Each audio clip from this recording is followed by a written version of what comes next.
舒大人官拜3品，你一介小小驿丞，恐怕连给舒大人提鞋都轮不上，何来私人恩怨直说呀？不瞒大人，舒大人曾经因为小事，给了小的一马鞭，小的就此怀恨在心。但舒大人确实不是小的杀的，还望大人好好审问石青红。够了！我平西王府与你素昧平生，你为何硬要将这屎盆子扣在我平西王府头上？小的确实亲耳听见舒大人临死的时候说的是你的名字，小人没有撒谎。你石青红。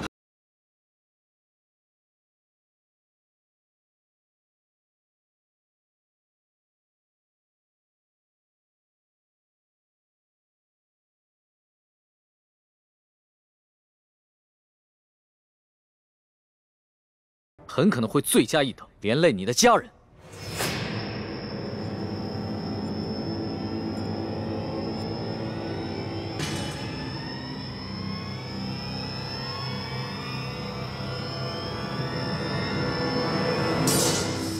大人，小的是受人所指，可小的不能告诉你，否则小的家人就都没命了。小的有罪，可他们是无辜的。 大人，就让小的以死谢罪吧。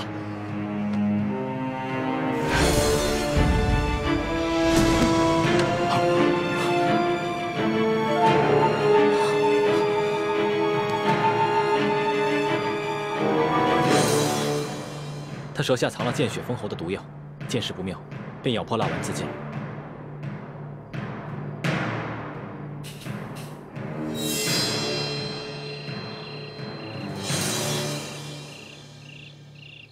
今天晚上我看见的人是义成，但是抢在义成前面的是石青红。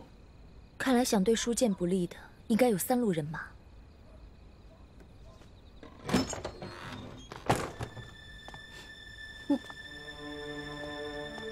主子，李太医也在啊。一嫔娘娘悲伤过度，我来给娘娘诊脉，开一些疏散之药。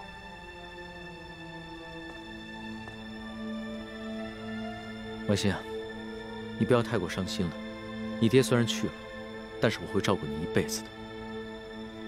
至于你爹的后事，你要是有什么想法，就尽管提出来。臣妾是没侥幸，一切但凭主子裁夺。行，那我决定明日一早就护送你爹的灵柩回太原府。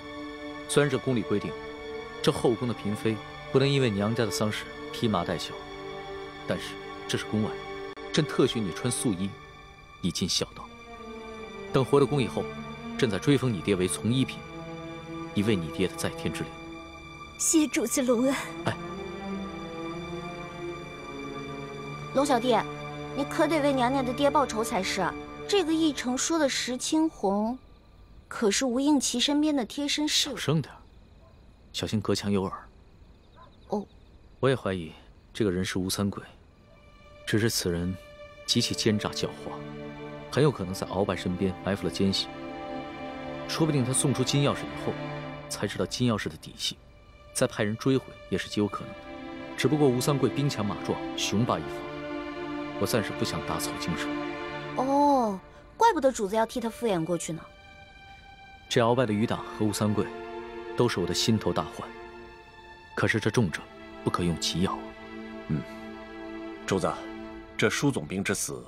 还有山西的贪腐窝案，可不是一时半会儿能够查清楚的。这为了安全起见，不如主子您早些回京吧，然后由奴才陪着丽嫔娘娘一起护送舒总兵的灵柩返乡，可好啊？索大人所言极是，主子还是早点回京吧。行了，我知道你们担心我的安危，但是这次出宫以来，所见到的事情简直闻所未闻，纸上得来终觉浅。 我还是想在这山西多待几天，多体察一下民情。可是主子，现在这情况实在是太复杂了，这万一出现什么意外，奴才怕是担当不起啊。身为天子，最大的危险不是一些宵小之徒的暗杀，而是没有能力治理好这个国家，让百姓天天盼着你死。我不可能一辈子都待在深宫里面，仅凭折子来治理天下。虽然在这儿。 体察民情会冒一些风险，但是，既是值得，也是应当。龙小弟，说得好，我支持你。以后无论你做出什么决定，我这个老大都会拼命保护你的。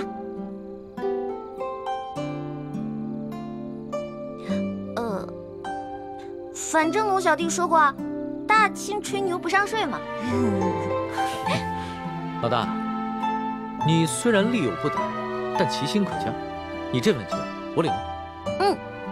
主子，通宵审案，这天都快亮了，主子还是早点休息吧，保重龙体要紧。我哪还睡得着啊？天一亮，我们就出发吧。钦差大人，今天一早，石青红就去了那个义成的家，听其邻居讲，就在前几日，巡抚衙门的捕头在其家搜出一箱赃银，目前他的妻儿老小全都入狱了。本钦差明白了，多谢二公子。钦差大人，我无视父子，无论是对皇上还是对朝廷，那都是忠心不二。还望钦差大人回到宫中，在皇上面前多多美言。那是自然，只不过这未被盗的永历帝遗物，就有劳二公子继续送往京城。咱们就此别过，后会有期。后会有期。大人，请上马。上。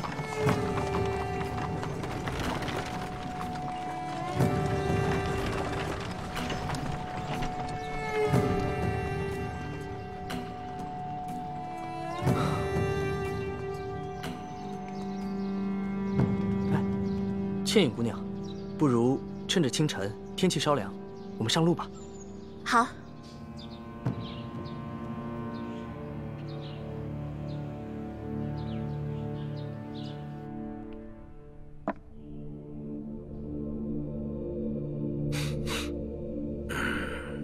这钦差大人叫龙三，这满朝的官员之中，哪儿来的这号人物啊？这龙大人一行十分低调，一直身着便衣，从不惊动地方官府。一入驿馆，便屏退左右，要与书剑密谈。书剑因伤，未说几句便昏迷过去。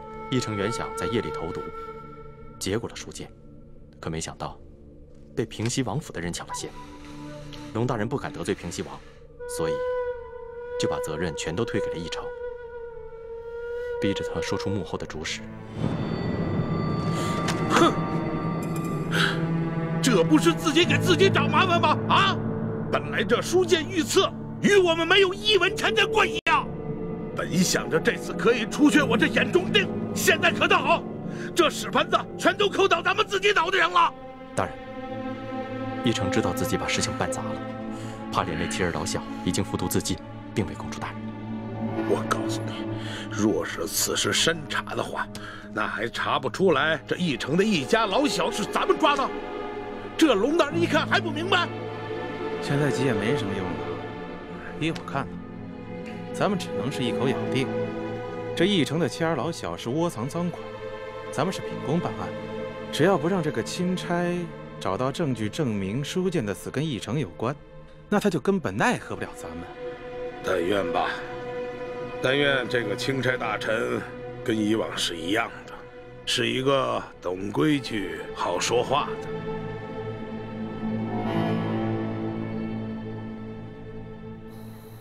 这吴应奇的反应还挺快，他连夜派石青红去这个义成家里查探。据他的意思，这个义成应该是受了山西巡抚刘德昭的胁迫，所以才会铤而走险，毒害书剑。主子，你可千万不能相信吴应奇的话，这事儿分明是吴三桂跟刘德昭两路人马都想刺杀舒总兵。这刘德昭想杀舒总兵，肯定是认为舒总兵手里有他的什么把柄，而劫走金钥匙，刺杀舒总兵的人，肯定就是吴三桂那批人马喽。放心吧，我心里有数。龙小弟，你一会儿别骑马了，骑马太辛苦，你还是上车来吧。那可不行，我现在的身份是钦差大臣，怎么可以跟丽嫔同坐一辆马车呢？再说了，这驿馆的风声闹得这么大，肯定已经传出去了。要是我的身份也暴露的话，那可就真危险了。是啊，主子。哎，主子，您先喝口水吧。要不一会儿到了前面的集市，咱们再给您买辆马车。不用了，相比正在挨饿、流离失所的百姓，我这点苦算得了什么？拿去喝吧。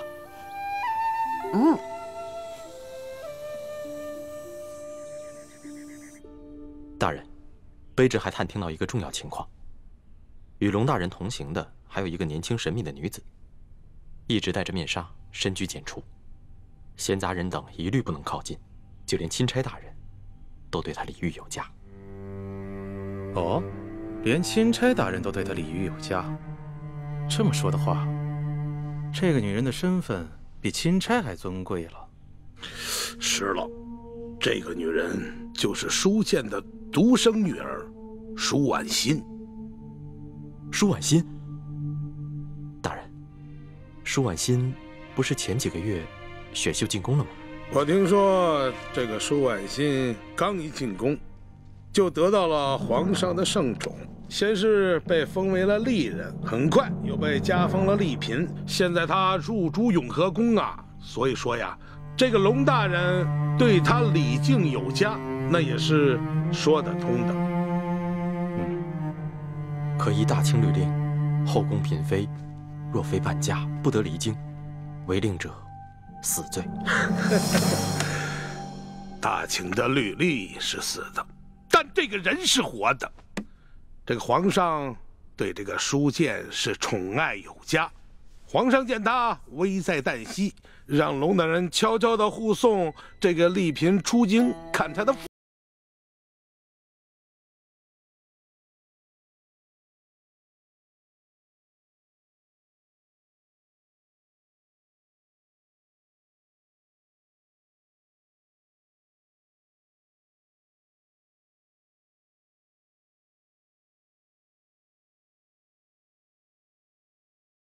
见过，但听别人提起过。听说这丫头外柔内刚，极有主见。她既然知道我们跟她爹是死对头，那现在舒建死了，她会跟咱们善罢甘休吗？她必定会逼着龙大人彻查舒建之死。咱们再使银子，只怕就不灵了。那咱们就一不做二不休。这个丽嫔娘娘看见自己的父亲惨死，由于哀伤过度，香消玉殒，也不是不可以的吗？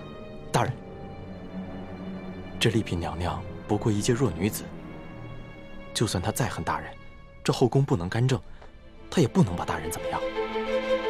大人何必要冒这个风险呢？我的孟护卫啊，你乃是一个江湖中人，所以说呢，这后宫之中权势的奥妙不是很明白。我告诉你，后宫之中，女人最大的机遇，那就是母凭子贵。你说现在皇上这么宠幸着丽嫔娘娘，她早晚会为皇上生下一个皇子的。到那个时候，那丽嫔娘娘能放过我们吗？能不报复我们吗？所以啊，我们现在要尽早的除掉她。说得对，先锋。斩草必须除根。趁着舒建死了，舒府上下现在人心惶惶，我可以趁机收买他几个下人，将来无论咱们想干什么，那都有个准备，不是？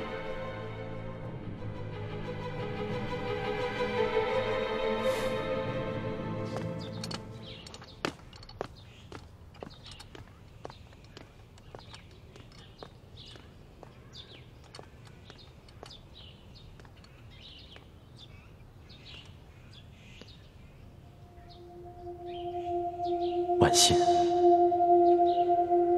婉心，真的是你回来了吗？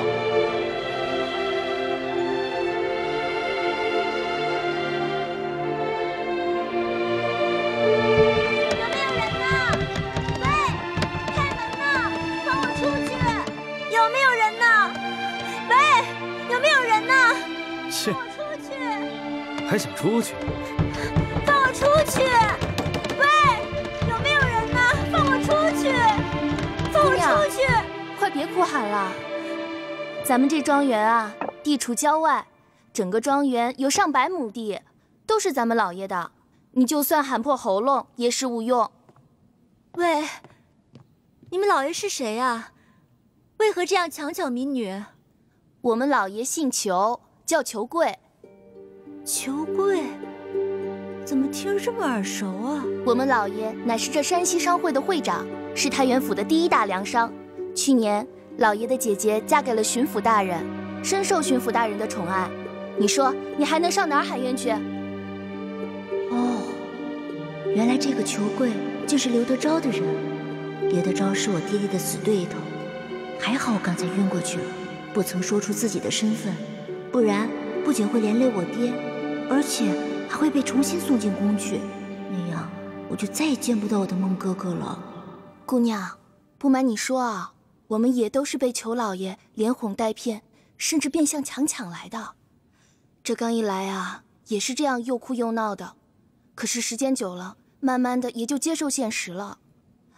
唉，你说现在这荒年，能活下来就不错了，哪里还敢奢求更多啊？姑娘，不如你就老老实实的在这府里住下来，老爷自会好吃好喝的养着你，岂不是比你在外面颠沛流离、忍饥挨饿的好？多谢姐姐开导，只是不知道这裘老板把我掳来要做什么呀？是要让我为奴为婢吗？姑娘生得如此美貌，老爷怎么舍得让你为奴为婢呀？不过这老爷的姐姐怀了身孕，这多半啊是要把你献给巡抚大人。献给巡抚大人？可是，那裘老板就不怕我跟他的姐姐争宠啊？不瞒姑娘，如今夫人有了身孕，不能侍奉巡抚大人，老爷把自己的人献给大人以填补空位，总比大人自己另纳新欢的好吧？姑娘，你就别哭闹了，只要你乖巧听话，肯配合，老爷一定会好好对你的，你这不就终身有靠了？刘德昭没见过我的面，不会认出我是他死对头舒剑的女儿。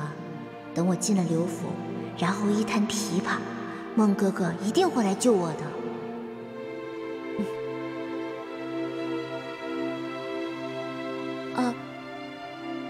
谢谢姐姐，我听你的劝，我会听裘老板的话，好好服侍巡抚大人的。这就对了，咱们女人嫁谁不是嫁？能嫁给巡抚大人，已经是天大的福分了。哎，对了，姑娘，你叫什么名字啊？我姓万，叫万苏。万苏，好，那姑娘你先坐下，我们吃点东西吧。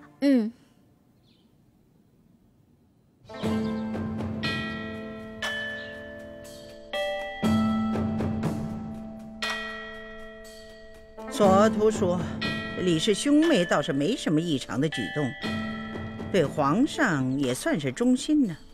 不过呢，这舒剑呢，居然在皇上的眼皮底下被人害死了。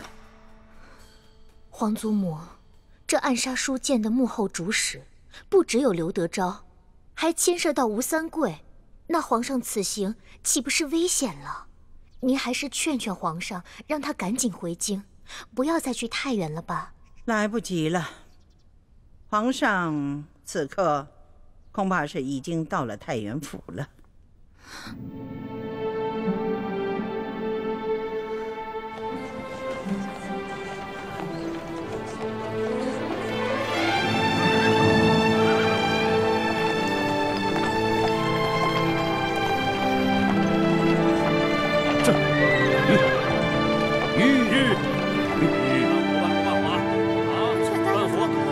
这钱不够。老板，能不能多给点？大壶不错了，这点钱明天半壶都买不了。你行行好吧。给他半壶。老板，你这钱不够。太原不是山西的首府吗？怎么这么萧条啊？全指着这点粮食了。给他，给他。谢谢，谢谢老板。老板，行行好吧。有钱没钱？没钱滚蛋。老板，我已经5天没吃东西了。怎么买啊你？大姐，请问你们这是在做什么呀？哎，买米啊。谢谢。买米？这城中只有这一家粮铺吗？为什么要排这么长的队伍啊？这位小兄弟啊，您是过路的外地人吗？难道您不知道这里遭遇了几十年不遇的旱灾？这我当然知道，只不过这朝廷不是已经调拨了赈灾粮吗？你们都没有领到吗？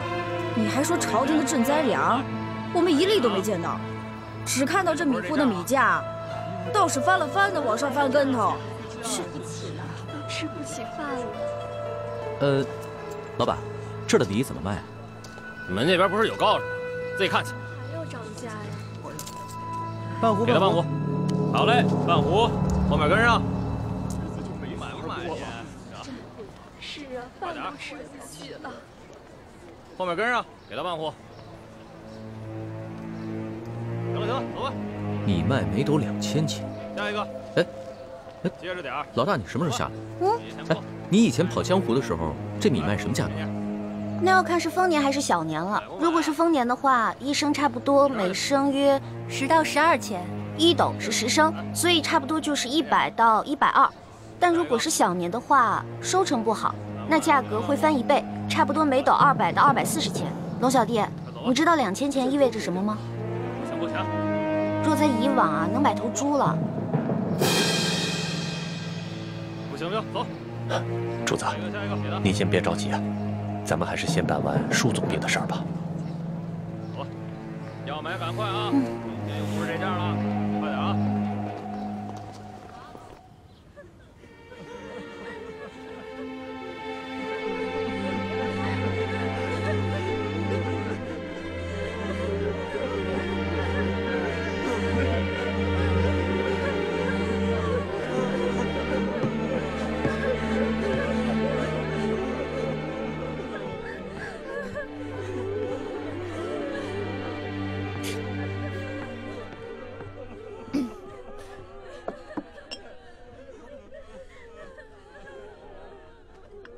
老奴参见丽嫔娘娘。嬷嬷免礼。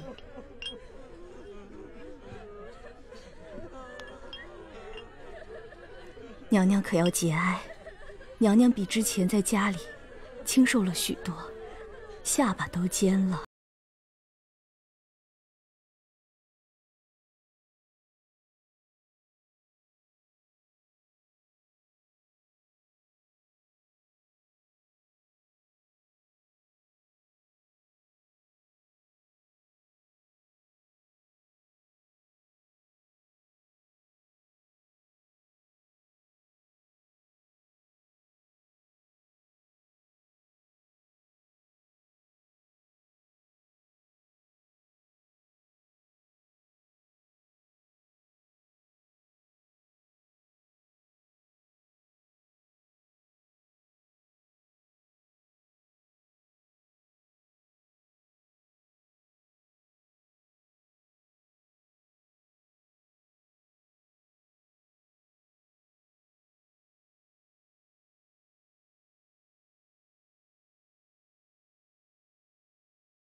来，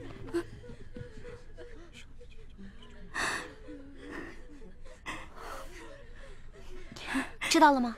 好，老奴明白，老奴明白。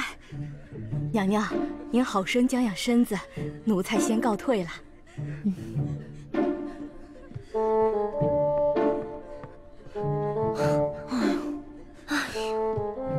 可算把他打发走了。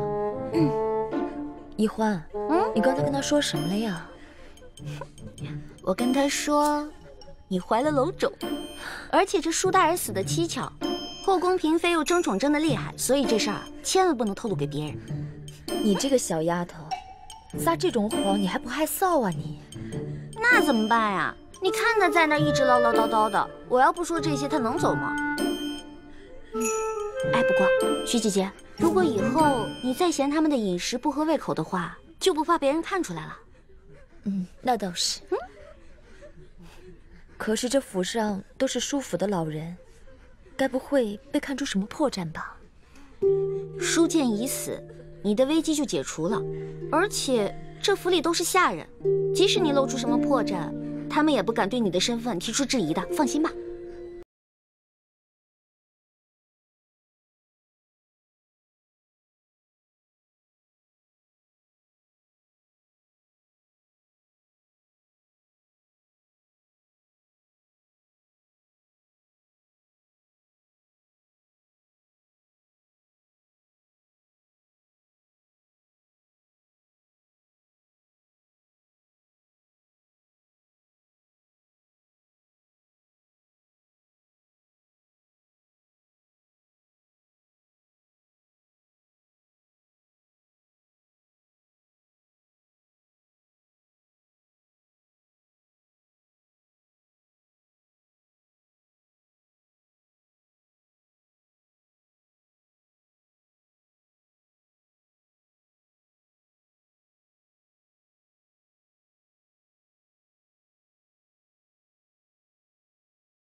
看看，我所料不错吧？走吧，出去会会他。主子，那您可千万小心点，别让他们看出破绽来。放心吧，我刚亲政不久，这帮山西的地方官员还没见过我。是。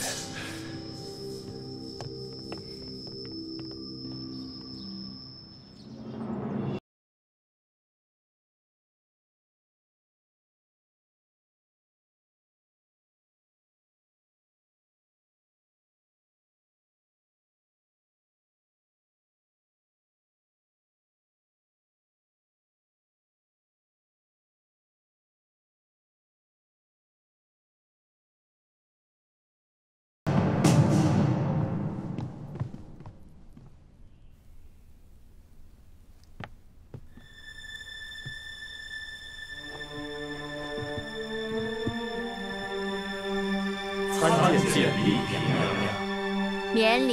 谢娘娘。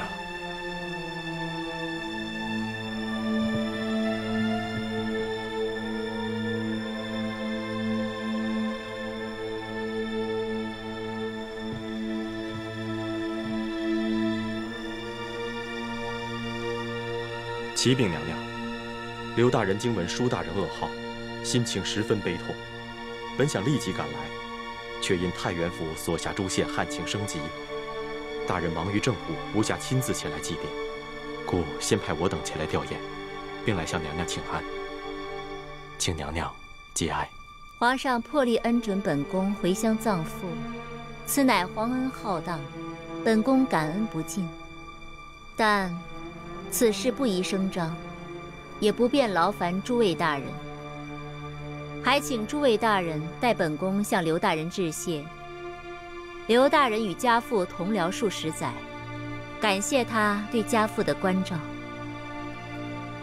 在下一定将娘娘的话如实禀报刘大人。